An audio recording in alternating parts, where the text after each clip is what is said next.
দীর্ঘ 15.5 বছরের দুর্নীতি এবং দুঃশাসনের অবসানের মধ্য দিয়ে জাতি নতুনভাবে প্রাণ ফিরে পেয়েছে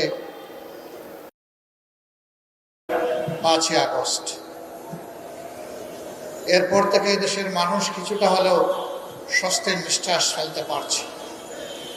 যদিও জনগণের প্রত্যাশা অনেক এবং প্রত্যাশা অনুযায়ী অনেক কিছুই অপ্রাপ্তি রয়ে গেছে, তবে 15.5 বছরে যে জঞ্জাল তৈরি হয়েছে তা দূর করতে কিছুটা সময় সঙ্গতভাবেই লাগবে। এই জন্য সকল রাজনৈতিক দল এবং অংশীজন ইতিমধ্যেই সংস্কারের কথা বলেছে এবং সরকারকে যৌক্তিক সময় দেওয়ার কথা বলেছে।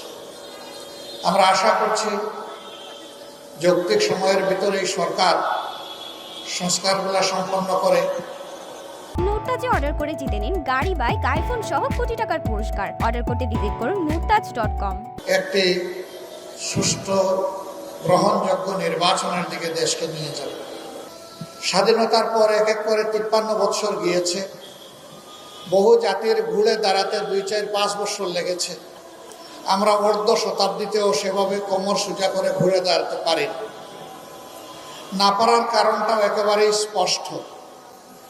দুইটা জিনিসই আমাদের এখনো সঙ্গ দিয়ে চলছে। দুই যন্ত্রণা থেকে আমরা কোনোভাবেই মুক্তি পাচ্ছি না।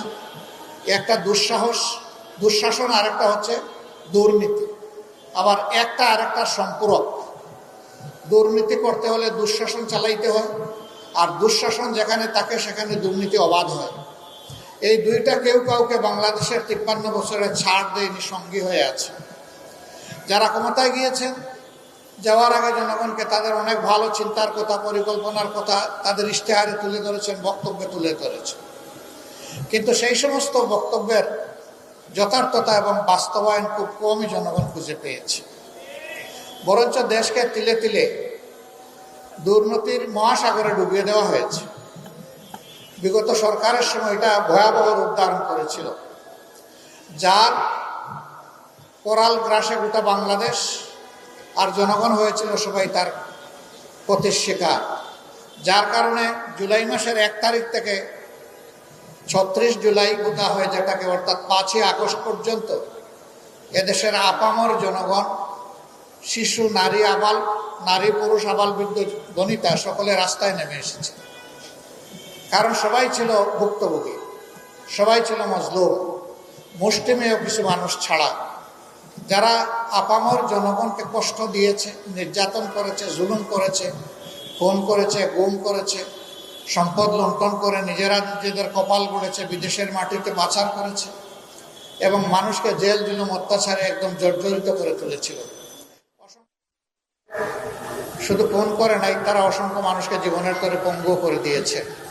এমনকি ক্ষমতার শেষ দিন পর্যন্ত তারা এই কাজটা করেই গিয়েছেন। যে কোনো মূল্যে গদি তাদের থাকতেই হবে, জনগণ মরুক কিংবা বাঁচুক। সরকার তো জনগণের জন্য, কিন্তু তাদের থিওরি ছিল সরকারের জন্য জনগণ। সরকার ঠিক থাকলে দেশ ঠিক আছে, জনগণ ঠিক আছে, সরকার নাই, কিছুর দরকার নাই, এরকম একটা বেপরোয়া ভাব তাদের মধ্যে ছিল। যার কারণে তাদের বিদায়টা সম্মানজনক হয়নি। রাজনীতিতে এরকম অসম্মানজনক বিদায় দুনিয়ায় খুব কমই হয়েছে, কিন্তু যেখানে হয়েছে তারা কিন্তু আর ফিরে আসতে পারে না। এখানেও জনগণকে যে পরিমাণ কষ্ট তারা দিয়েছেন, বিশেষ করে আমাদের যুব সমাজের সামনে যেভাবে তারা বন্দুক আর মুগর নিয়ে দাঁড়িয়ে গিয়েছিলেন, এই যুব সমাজ যতদিন বেঁচে আছে তারা এই উপকর্মকে ভুলবে না এবং তারা ক্ষমাও করতে পারবে না। কারণ তুচ্ছ একটা দাবি নিয়ে তারা রাস্তায় নেমেছিল। সেই দাবিটা দমন করার জন্য সরকার খুব অমানসিকভাবে তাদের উপর নির্যাতন করে 2000-এর কম বেশি মানুষকে খুন করেছে। তাদের সকলেই ছাত্র না, তাদের মধ্যে শ্রমিক আছে, ক্ষুদ্র দোকানদার, ব্যবসায়ী আছেন, সাধারণ মানুষ আছেন, বিভিন্ন মানুষ এখানে ক্ষতিগ্রস্ত হয়েছে, এমনকি কুলের শিশু রিয়াও আছে।